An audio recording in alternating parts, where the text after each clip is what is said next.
Rivals by Richard Brinsley Sheridan.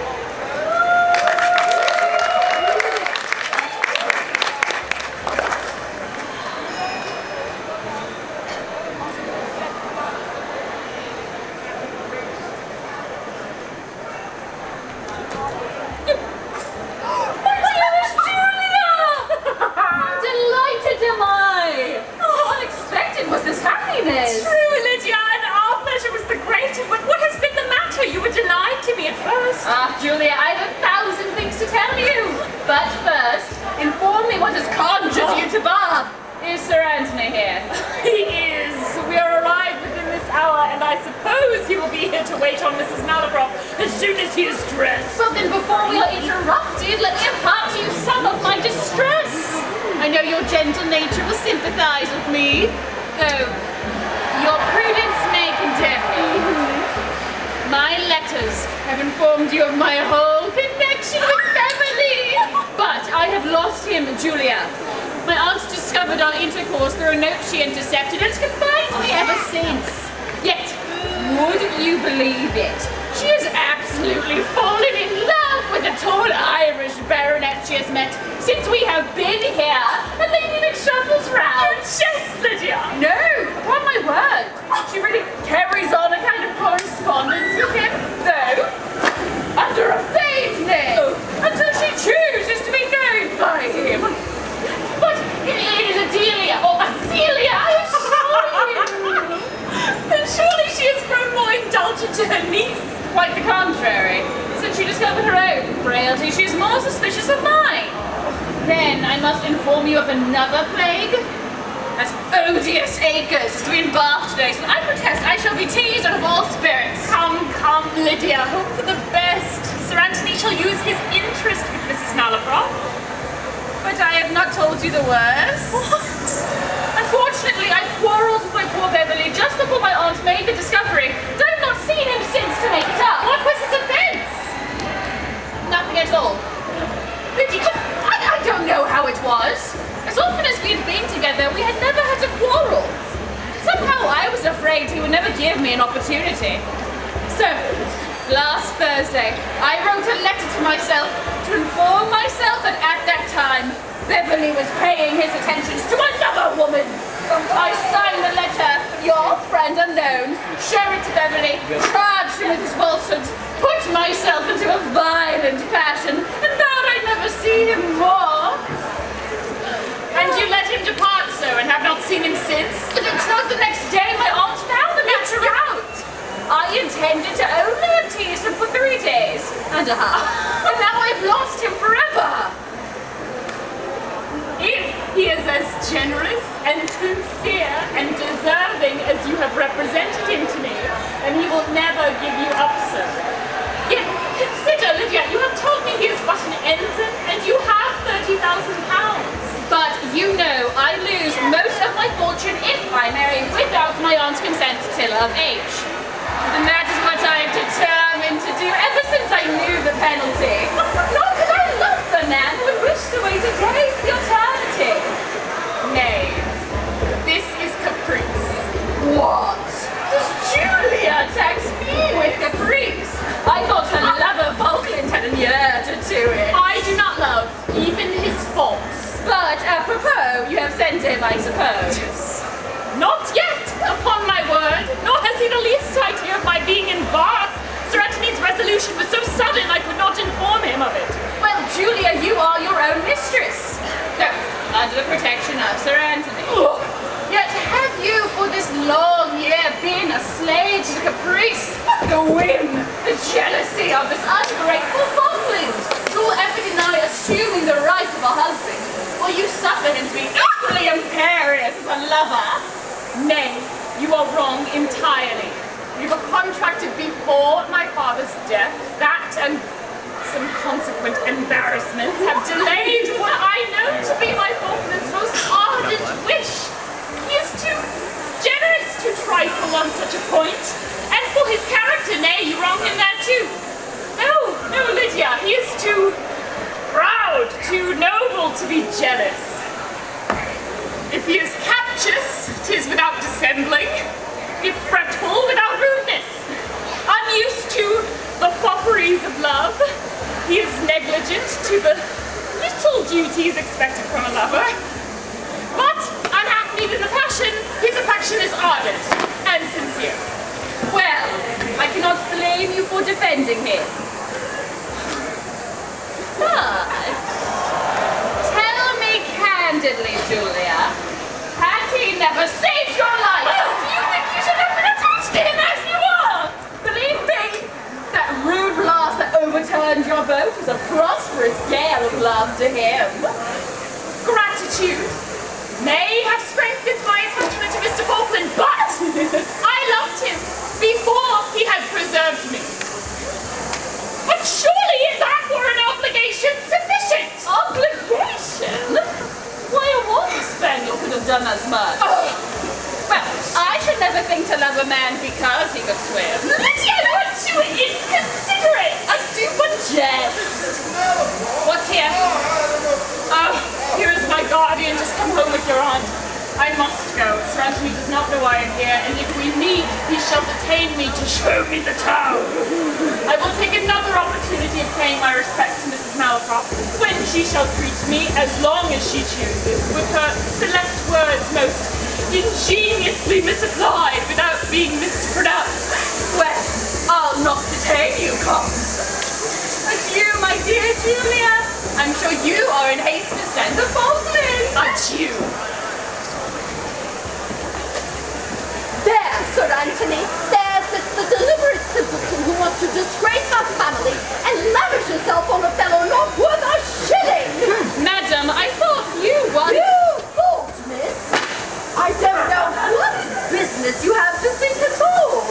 Thought does not become a young woman. But the point we would request of you is that you will promise us to forget this fellow. Illiterate him, I say, quite from your memory. Madam, our memories are independent of our wills. It is not so easy to forget. But I say it is, miss. There is nothing on earth so easy as to forget if a person chooses to set about it. I am sure I have as much forgot your poor dear uncle as if he never existed. And I found it my duty so to do. And let me tell you, Lydia, these violent memories don't become a young woman. Well, why, sure she won't pretend to remember what she's been ordered not. Aye, this comes of her reading. What crime, madam, have I committed to be treated thus? Now, don't attempt to extirpate yourself from the matter. You know I have proved controvertible of it. But tell me, will you promise us to do as you are bid? Will you promise to take a husband of your friends too? Sing? Madam, I must tell you plainly that had I no preferment for anyone else, the choice you have made would be my aversion. What business have you with preference and aversion? They don't become a young woman. And you ought to know that as both always wear off, 'tis safest in matrimony to begin with a little aversion. I'm sure I hated your poor dear uncle before marriage, and yet, miss, you are sensible what a wife I made. And when it pleased heaven to release me from him, 'tis unknown what tears I shed. But suppose we were going to give you another choice, will you promise us to give up this Beverly? Could I belie my thoughts so far as to give that promise? My actions would certainly as far belie my words. Take yourself to your room! You are fit company for nothing but your own ill humors! Willingly, ma'am. I cannot change for the worse. Oh, there goes a little intricate hussy for you! It is not to be wondered at, madam. This is all a natural consequence of teaching girls to read. Had I 1,000 daughters, by heaven, I'd as soon have them taught the black art as their alphabet. Oh, nay, Sir Anthony, you are an absolute misanthropy. In my way hither, Mrs. Malaprop, I observed your niece's maid coming forth from a circulating library. She had a book in each hand. They were half-bound volumes with marble covers. Oh, from that moment I guessed how full of duty I should see her mistress. Those are vile places indeed. Madam, a circulating library in a town. is as an evergreen tree of diabolical knowledge. It blossoms through the year. And depend on it, Mrs. Malaprop, that they who are so fond of handling the leaves will long for the fruit at last. Fie, Sir Anthony! You surely speak laconically! Oh, what? Mrs. Malaprop, in moderation! What would you have a woman know? Observe me, Sir Anthony. I would by no means wish a daughter of mine to be a progeny of learning. I don't think so much learning becomes a young woman. For instance, I would never let her meddle in Greek, or Hebrew, or algebra, or simony, or fluxions, or paradoxes, or such inflammatory branches of learning. Neither would it be necessary for her to handle any of your mathematical, astronomical, diabolical instruments. But, Sir Anthony, I would send her at 9 years old to a boarding school in order to learn a little ingenuity and artifice. Then, sir, she should have a supercilious knowledge in accounts. And then, as she grew up, I would have her instructed in geometry, that she might know something of the contagious countries. But, above all, Sir Anthony, she should be mistress of orthodoxy, that she might not misspell and mispronounce words so shamefully as girls usually do. And likewise, that she might reprehend the true meaning of what she is saying. This, Sir Anthony, is what I would have a woman know, and I don't think there's a superstitious article in it. Well, Mrs.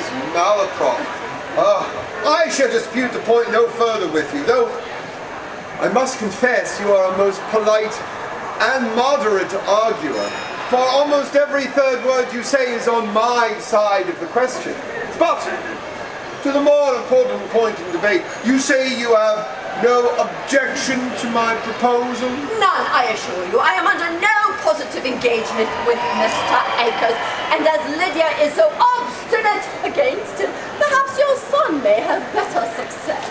I will write for the boy directly. He knows not a syllable of this, though I have had for some time the proposal in my head. He is at present with his regiment. We have never seen your son, Sir Anthony, and I hope no objection on his side. Objection? Let him object if he dare. No, Mrs. Malaprop. Jack knows the least you more puts me in a frenzy directly. My process has always been very simple. In their younger days 'twas, Jack, do this. If he demurred, I knocked him down. And if he grumbled at that, I always sent him out of the room. Aye, and the properest way of my conscience. There is nothing so conciliating to young people as severity. Well, Sir Anthony, I shall give Mr. Akers his discharge and prepare Lydia to receive your son's invocations. And I hope you will represent it to the captain as an object not altogether illegible. Madam, I will handle the subject prudently. Well, I must leave you. But let me beg of you, Mrs. Malaprop, to enforce this matter roundly to the girl. Take my advice. Keep a tight hand. If she rejects this proposal, clap her under lock and key. And if you are just to have the servants forget to bring her dinner for 3 or 4 days, you can't conceive how she'd come about.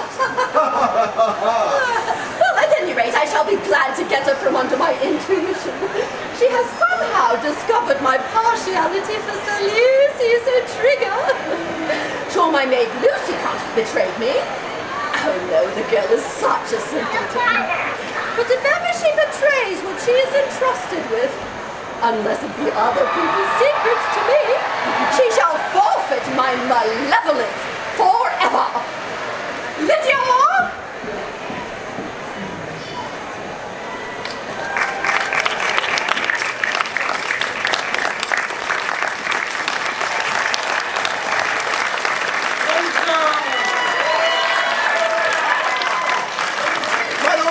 This has been a scene from The Rivals by Richard Sheridan. Now know you that this is part of our Streetspeare program.